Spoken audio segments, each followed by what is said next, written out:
Money is no mystery. Sunday, December 30th, 1934. Since the year 1929, America has been in a state of transition. Slowly but certainly, with every other civilized nation, we have been passing from the age of modern capitalism into a new era of communism, of fascism, of socialism, or of Hitlerism. We in America have one choice, namely, to follow the course of one of these or else to construct a new system founded upon social justice. Still, withal, those who prospered most and produced least under the old system are battling fiercely to maintain their privileges and their functions of legislation. Certainly during this coming year and the years immediately following, we will witness the total dissolution of modern capitalism.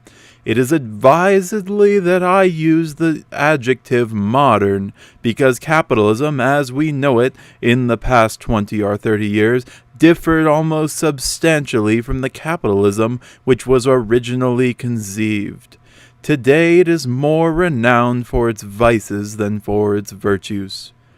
Those who are fighting so relentlessly to preserve its poverty-breeding corpse refuse to face the pressing problem of squandering production with distribution.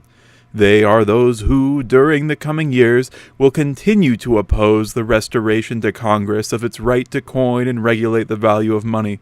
They still believe that all wealth should be identified with gold. That is the basic thought behind the gold standard. They still believe that the debts of the farmer, of the merchant, of the municipality, of the state, which were incurred through the operation of insane credit inflation, of manufactured bookkeeping, should be paid back to them in honest currency which does not exist. They still labor under the delusion that the factory worker is so ignorant that he is willing to starve or at least recede to a lower standard of living despite the plenitude of capital wealth which surrounds him. Factories, fields, mines, forests, all of which are idle, because the banker controls the coinage of money and issues it on the same basis as he did before we underwent an unreal psychological re-evaluation of our gold. They still believe that the American people will become accustomed to bread lines, to forced idleness, and to cut wages. Most important, they will fight fairly and unfairly, scrupulously and unscrupulously, to retain their racket of lending manufactured money to the government, for which money the government and we, the taxpayers, print billions of dollars of gold paper bonds, which eventually must be redeemed with good currency. But to this line of thought of bonds of debt I shall return. That we will refuse to suffer this financial domination any longer is certain. This form of capitalism, now a corpse, demands at least an honorable burial. It is needless to ask what system of political economy shall replace capitalism.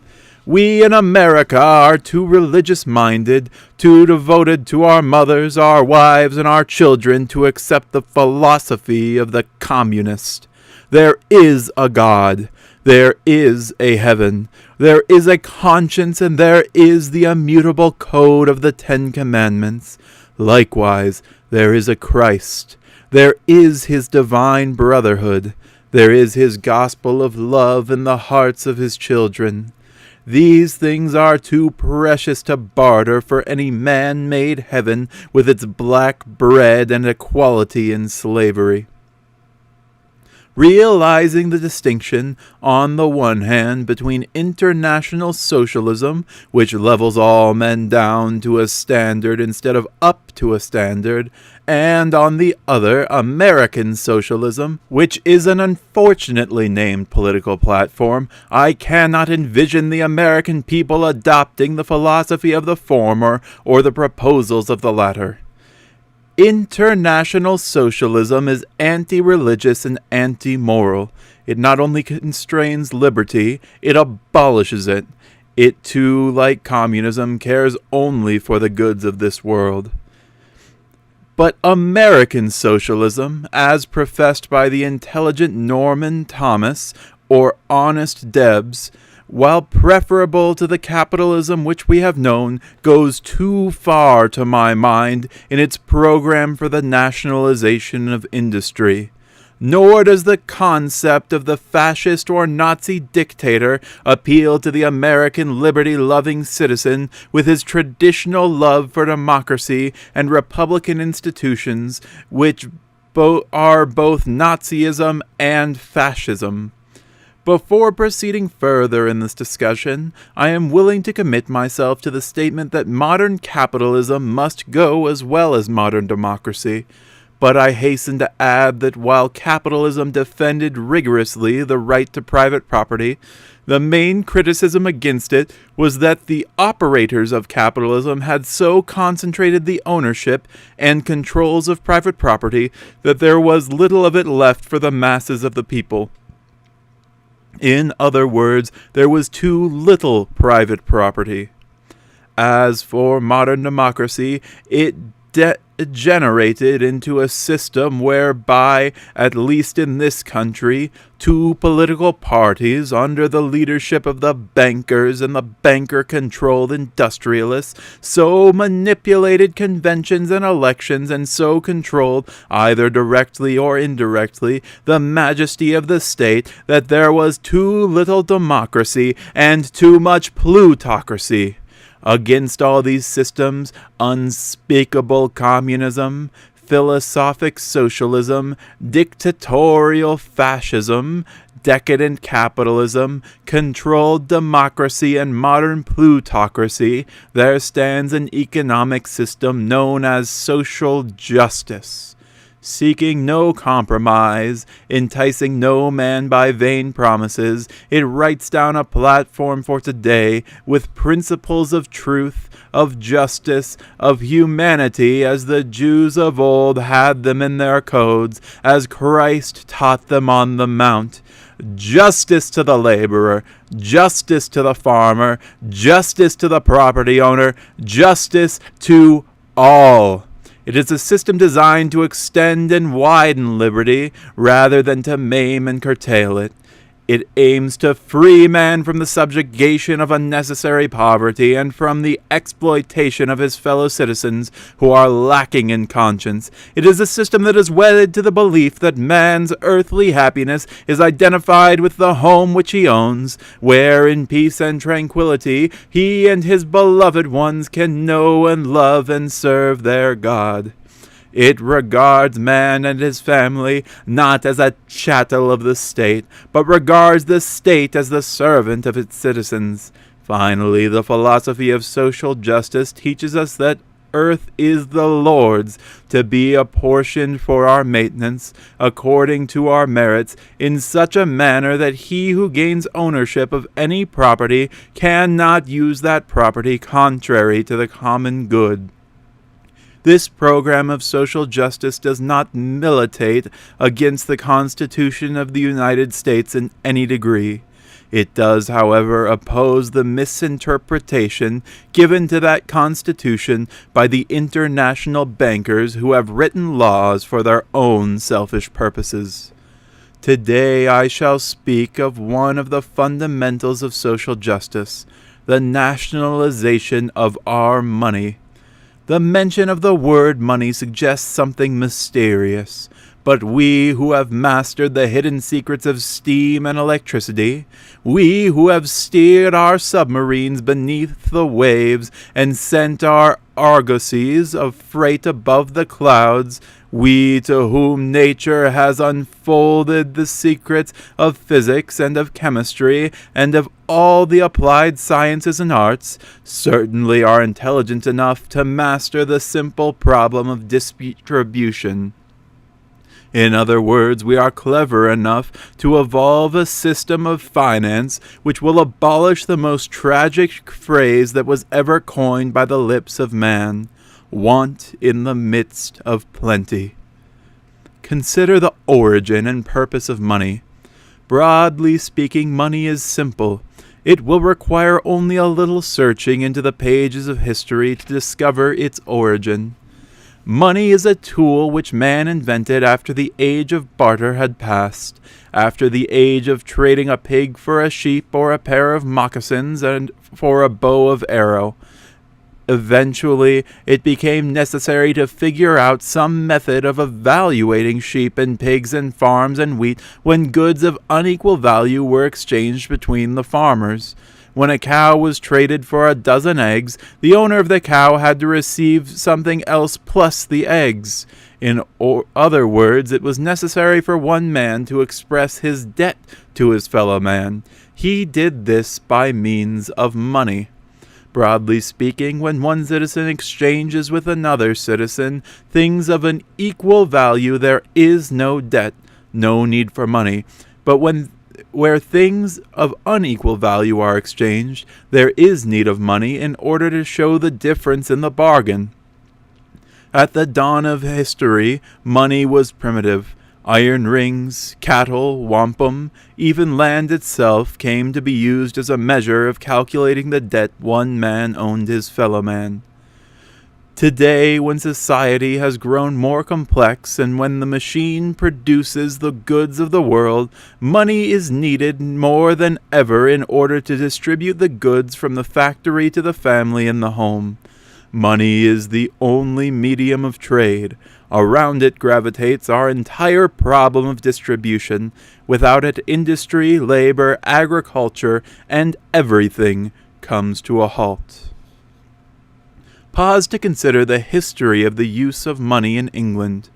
In the year 1100, when Henry I was king, until the year 1694, when the Bank of England was organized, England had a peculiar money system known as tallies.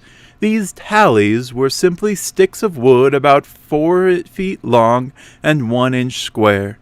This stick of wood was notched with a jackknife to express pounds, shillings, and pence. The exact value was printed with ink on the sides of the stick, and then it was split lengthwise. It was the government which did the splitting. Half the stick was given to the citizen in exchange for governmental service. The other half remained in the royal treasury. It was the business of the county sheriffs in England to collect for taxes these sticks which the citizens held.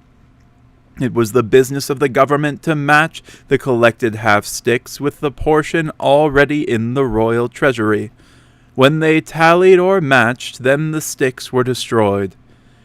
In 1694, when the Bank of England was founded, 70 million of these sticks were gathered together, and in their place the new bank issued paper money of a similar amount. Yet the old wooden tallies were legal tender in England until 1783. The accumulation of the centuries was not finally destroyed until the sticks were burnt in the House of Parliament in the year 1830. England was not on the gold standard, she was on the wooden standard and prospered. Before the establishment of the Bank of England in 1694, there were banks in Europe where people could deposit gold or silver for safekeeping. Coins of all nations were brought by the sailors and the merchants to these bank vaults. It was the business of the bankers to place a proper value on these coins, and then to credit the owner of the coins with his proper amount of wealth. Of course, it was dangerous to carry gold and silver on one's person. It was better to keep it in the strong bank of deposit. When occasion demanded that one merchant transfer gold to another, it was the banker's business, at the request of the two parties concerned, to make the transfer without the gold ever leaving his bank. Bear in mind, banks did not simply make loans originally. They did not create credit. They simply transferred credit. But with the founding of the Bank of England, we begin to find this bank actually creating credit instead of transferring it. I believe last year I told this audience that the Bank of England received its charter to operate and to create credit, or in other words, to coin money, when the merchants of London approached Parliament and told the members thereof that, if they wanted the merchants to help them put down a revolution, Parliament would have to concede that to these merchants the right to coin money, however similar to the action of the private bankers in the days of Alexander Hamilton and later in Lincoln's time. Thus, the Bank of England began to loan what they did not possess. For every dollar, as it were, of gold that the bank had, it risked loaning $10 of credit. At least 9 of these dollars did not exist, and more than that, for every dollar's worth of loan money that was extended to a merchant, the Bank of England had the audacity to mark on its books that it was a dollar's deposit. Here is the mystery surrounding money. How can a loan become a deposit? How can something which you have not be something that you have in your possession? How can 2 minus 2 equal plus 4? Never let anybody tell you that these credit notes or bank notes manufactured by the Bank of England were backed 100% by gold. This I have explained. The bank notes were seldom, if ever, backed by 40% of gold. The credit money was seldom, if ever, backed by more than 10% of gold. Between the years of 1797 and 1822, the Bank of England's paper money was nothing more than paper money and could not be redeemed by gold or silver or anything else. These were days when there was no gold backing, yet business and government carried on. That is a good point to remember when the bankers with their tenor voices shriek loudly for sound money. How different are we in this country with 9 billion of gold and silver resting peacefully in our treasury vaults and only 5 billion of paper currency existing against it.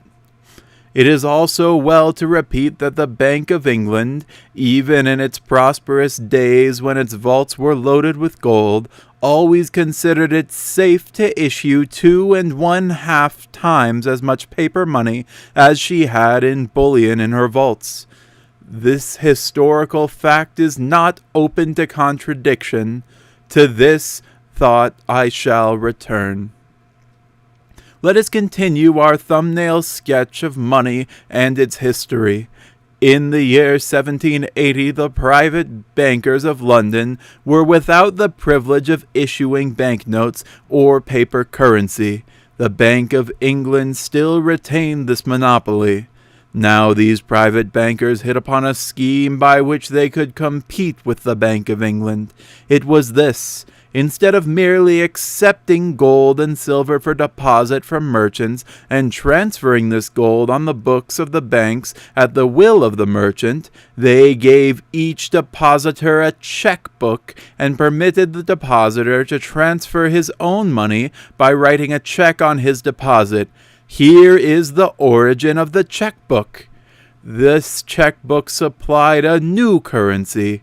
The governors of the Bank of England protested to Parliament, but this was infringing upon their monopoly. But the Parliament answering said, "The day of monopoly has gone." The system of the London bankers in creating this checkbook money, together with the system of the Bank of England in issuing banknotes, such as your $5 and $10 bills, and also loans, were both adopted in America when, in the year 1800, the United States chartered a great number of banks, which were both banks of deposit, like the private banks of England, and banks of discount, like the Banks of England itself. I need not repeat that the Bank of England was privately owned corporation, with its charter almost forced from the government at the point of a gun. Thus there grew up in this country a new idea of a bank. It was a place to deposit your coin or your bullion or your currency, which you could check out and transfer by using a checkbook. It was also a place for borrowing money and having your loan marked down on the banker's book as a deposit. The above historical sketch is rather dry and uninteresting, but it is necessary for the people of this country to know. Let us now transfer our attention from the past to the present to see if the bankers are true even to their own traditions. When you read the statement issued by Mr. J.F.T. O'Connor, the comptroller of our currency, you will find that there are no more than 5.5 billion of real currency money in this whole nation. Then read the printed and publicized confessional printed by the bankers. The bankers tell us that in 1929 we had $58 billion on deposit and about $30 billion in 1934. The truth of it is that the banks have no more than $1 billion of currency on deposit. The loans which they extend to industrialists, to merchants, and to other citizens make up the difference between $1 billion which they actually have and the $30 billion which they pretend to have. Bankers are professionals at counting eggs before they have hatched. If this is so, what bankers do really loan if it is not currency money? The truth is they loan credit, stage money, fiction money. They give the citizen who applies for a loan right to withdraw when its citizen hands them a promissory note or a mortgage on his house or chattel mortgage on his farm machinery. When they receive this piece of paper from the citizen, they credit the loan which they extended to him as a real deposit. The citizen does not receive $1,000 in his hands. He simply receives a checkbook with the right to check out $1,000. With this thought clearly established, what is then our modern money, and where is it? As for the currency, the $5.5 billion of real currency money, approximately $1 billion, is in the banks. This the bankers keep for till which they pass over the counter. This is divided among 20,000 odd banks in this nation. Another $1 billion is in the cash registers and tills of the storekeepers. Certainly the bankers can't loan that billion. As for the other $3 billion, it is in the pockets of the people. It is used in hotels and restaurants, at railway and bus terminals, and for 1,001 petty transactions. It is also in the homes of the people who use it to pay the butcher and the baker. Much of it is in tin cans and teapots, in mattresses and other secret places. That briefly describes where the real currency money is. What is money? What is the $30-odd billion that the bankers claim to have on deposit? Certainly it is not currency. It is bankers' money, money manufactured by the bankers, a pure fiction, a figment of the people's imagination, an impenetrable mystery which you can't understand because it is not understandable. It is really what the bankers owe to the bankers. It is the amount represented by the people's right to withdraw. If the people ever made up their minds to use their checkbooks on a given date, at a given hour, the banks would burst like a bubble. Yet, my friends, 95% of this nation's transactions are accomplished by the use of this banker's money, or credit dollars, or checkbook money.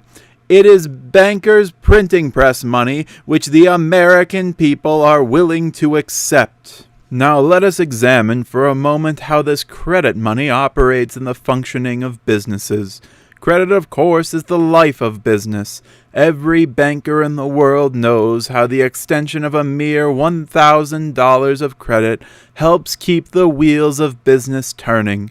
He himself will tell you that the $1,000 extended in credit will account for $50,000 of real business volume in a single year. A borrower of $1,000 purchases goods at retail. The retailer then in turn buys from the wholesaler. Soon the jobber is called upon to restock the wholesaler's inventory. The jobber places an order with the manufacturer, who in turn buys labor and raw materials from the mine or the field or the forest.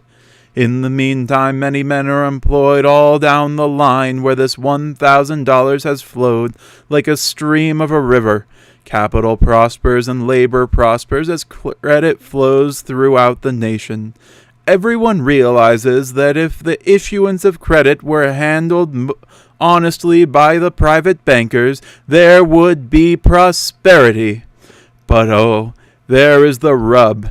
If, a mountainous word of 2 letters. At times our bankers extended credit until it became an inflated balloon that could do nothing else but burst, and at all times, with only their $1 billion of real currency on deposit, they loaned this extra 20 or 30 or 40 billions of dollars of stage money, of fiction money, at 5 or 6 or 7%, making $1 billion profit even in a poor year. There is another side to this greedy picture. Bankers as a class have proven themselves greedy. They can no more escape that qualification than can a tiger escape being called vicious. Their very nature demands that they be greedy. How is this explained? Well, when the borrower asked for a loan, he handed over the deed to his home or his farm, both of which constitutes real wealth. When the banker has issued a greedy amount of credit, he concludes that it is time to stop issuing further credit, and that, moreover, it is time to call in the loans already existing. The $1,000 loan of which I spoke is recalled. It takes $50,000 of business out of circulation. The retailer receives no order, nor does the wholesaler, the jobber, nor the manufacturer, all of whom dismiss labor the minute orders cease. The prices of farms and real estates drop, and the banker takes them over when the borrowers cannot pay him in cash. He takes them over, mind you, although he did not loan real money.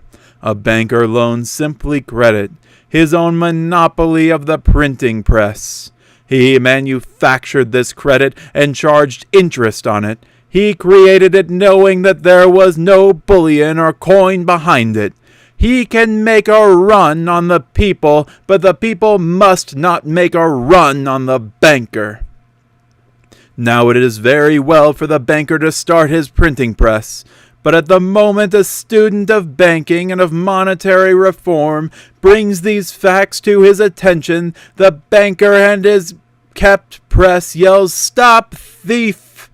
Printing press money is the banker's money. It is his currency. He owns this prerogative. That is why the Baruchs, the Warburgs, the Morgans, and the Mellons, the Federal Reserve bankers, and every white carnation bedecked banker in America sees red if the banker's racket is interfered with.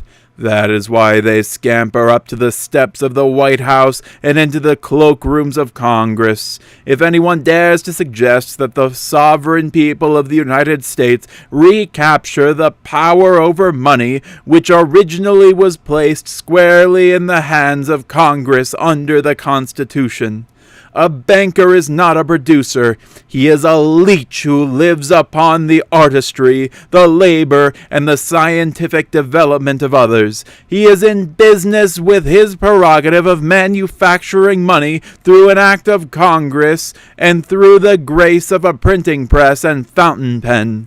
His business is eventually to get that which he did not create. Do you wonder, then, that depressions have been decreed by bankers? What it matters it if 15 million men be idle, if factories close, if commerce freezes, if dire and abject poverty be the lot of the multitude in this land of plenty. Their racket must continue, a sordid, vicious racket that poisons the very lifeblood of the nation. What if there is less banking business to be done in the days of depression? They care not, because aside from the ordinary loans which they make to ordinary citizens, they still continue to make money on the interest-bearing government bonds which they possess. At least $20 billion of these bonds are in the bankers' vaults. How many of them are bonds which were issued by the government to dress the boys of 1916 in khaki, to pump murder into their hearts, to feed them hardtack, and to prepare them to become fodder on the battlefields of France? Bloody bonds which were used for destructive purposes. Criminal bonds which they expect you and me to redeem for the privilege of their having made a slaughterhouse of this world. What care they for depressions, as long as these bloody bonds will continue to drip their malignant poison upon the prosperity of a misunderstanding people? 6 times in the last century and 4 times already in this century, we have been subjected to panics, to man-made panics, the greatest of all occurring after the establishment of the privately owned Federal Reserve banking system which, in the preamble of its charter, practically guaranteed this nation freedom from panics. They made their runs on the people and captured real wealth of the nation. Shall we permit this system to continue? This system of private banking which creates depressions and cashes in on bloody bonds? Shall we plot depressions now for our children and grandchildren? Call the roll in advance as the bankers call it, and plot it and graph it. 1940, 1950, 1970, 1990. Listen to the words of overexpansion of credit, overproduction, speculation, words that carry every depression back to the cunning mind of that banker who, by his very nature, cannot help but plan to reap what he has not sown. These facts I present not only for the consideration of our congressmen, but also for the consideration of the industrialists and the members of the National Union for Social Justice who are demanding that credit be nationalized and that the prerogative of manufacturing stage money be taken from the bankers. No longer must the private banker be able to extend credit when credit is overextended. No longer can he be permitted to call loans when there is no possibility of paying them. No longer can we suffer him to seize our factories, our warehouses, our stores, our farms, and our homes. No longer shall we suffer from the whip of insecurity. If depressions have come and factories have closed, blame not God as if he had failed. It was stupid man who failed. Stupid man who permitted a handful of self-constituted guardians of our prosperity to guide our economic destinies as though we were puppets and pawns. Selfish, greedy man who have devised a simple system of keeping the volume of currency small and the volume of credit flooded so that their unproductive group can dominate the producing masses. Members of the 74th Congress, I am asked by thousands to attack communism, to join in the drive against radicalism, perhaps to sneak down the alleys and ferret out the agitators who would destroy our institutions. Members of Congress, you must recall history, radical history. Karl Marx, the founder of socialism, never did an honest day's work in his life, but lived on the generous benefactions of Engel, who, though a German, derived his fortune from the textile mills of England. Wealth, not poverty, paid Marx for his work. Martinez of Portugal was well supplied with this world's goods, yet he is considered by all historians to be one of the profoundest conspirators against the state. Adam Weishaupt, the founder of communistic philosophy, was always amply supplied with funds from the wealthy. Cagliostro, Sicilian communist, drew huge sums of money from the bankers of Amsterdam, Rotterdam, London, Genoa, and Venice. Adrian Dupont, friend of the Duke of Orleans, plotted to hold up the food supply of his countrymen and then block every form in the National Assembly of France. Were I plotting the downfall of my country, were I upholding communism or socialism or dictatorship or anarchy, I would reread the history of all social revolutions and then salute the American banker as comrade and friend. To create unemployment is the first principle of communism, from Adam Weishaupt to Lenin. To make misery, starvation, and dire poverty in the lot of the masses is written in large, bold type on the first page of Grammar of Anarchy.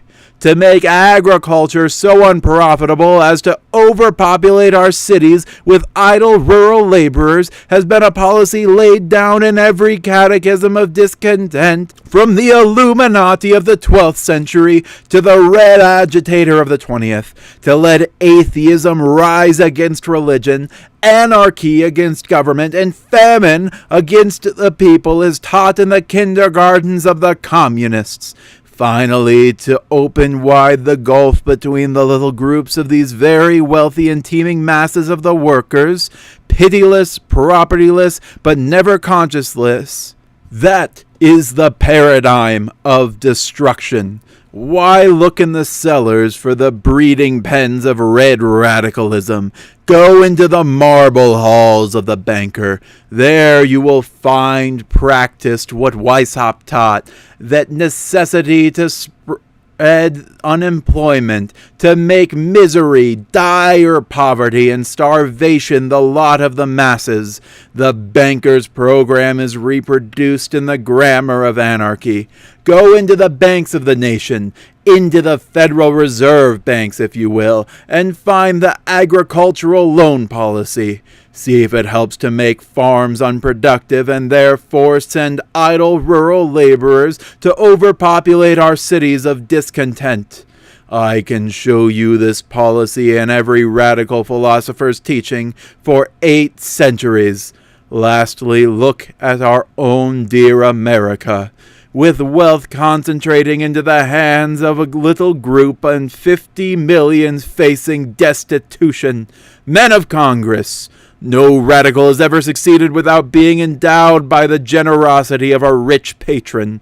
No radical in world history has had the ground so well prepared as the American banker has prepared it for him. Before you drive out the radical and radicalism, you must have courage to drive out the causes which breed radicals and radicalism. Recover the people's power over money, currency, money, and credit money. Recapture the power of our forefathers gave you to coin money and to regulate the value thereof, whether that money be currency or credit. That is your chief work this year. Unless this is accomplished, there is little hope for a just and living wage or for the lifting of the cross of depression from our shoulders.